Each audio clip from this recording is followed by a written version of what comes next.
ആഹാരം നന്നാവണമെങ്കിൽ വേറെ ഒരു കുറുക്കുവഴിയുമില്ല. വീണ്ടും മണ്ണിലേക്ക് ഇറങ്ങണം.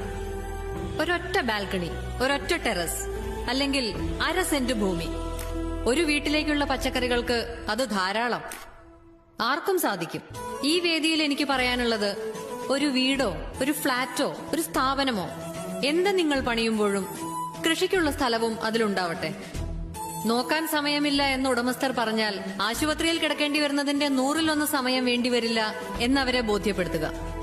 ചെലവിനെ പറ്റി പറഞ്ഞാൽ മെഡിക്കൽ ബില്ലിനേക്കാൾ ഒരുപാട് താഴെയാണിതെന്ന് മനസ്സിലാക്കി കൊടുക്കുക. നമ്മുടെ തന്നെ വീടുകളിൽ, നമ്മുടെ തന്നെ ചുറ്റുവട്ടത്ത്, നമ്മുടെ കുട്ടികൾക്കുള്ള ആഹാരം. ശിശുരോഗ വിദഗ്ധൻ അല്പം വിശ്രമിക്കട്ടെ. 10,000 സ്ക്വയർ ഫീറ്റിന്റെ സൗധം പണിതു എന്നതിനപ്പുറം ഒരു ചെടി നടാനിടമുള്ള വീടുണ്ടാക്കി എന്നതിനാവട്ടെ ലോകം നാളെ നിങ്ങളെ ഓർക്കുന്നത്, നിങ്ങളോട് നന്ദി പറയുന്നത്. നമസ്കാരം. ആഹാരം നന്നാവണമെങ്കിൽ വേറെ ഒരു കുറുക്കുവഴിയുമില്ല.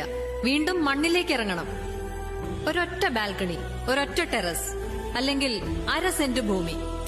ഒരു വീട്ടിലേക്കുള്ള പച്ചക്കറികൾക്ക് അത് ധാരാളം. ആർക്കും സാധിക്കും.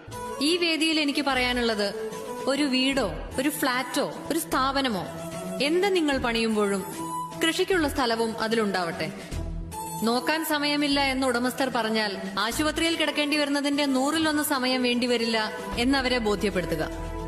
ചെലവിനെ പറ്റി പറഞ്ഞാൽ മെഡിക്കൽ ബില്ലിനേക്കാൾ ഒരുപാട് താഴെയാണിതെന്ന് മനസ്സിലാക്കി കൊടുക്കുക. നമ്മുടെ തന്നെ വീടുകളിൽ, നമ്മുടെ തന്നെ ചുറ്റുവട്ടത്ത്, നമ്മുടെ കുട്ടികൾക്കുള്ള ആഹാരം.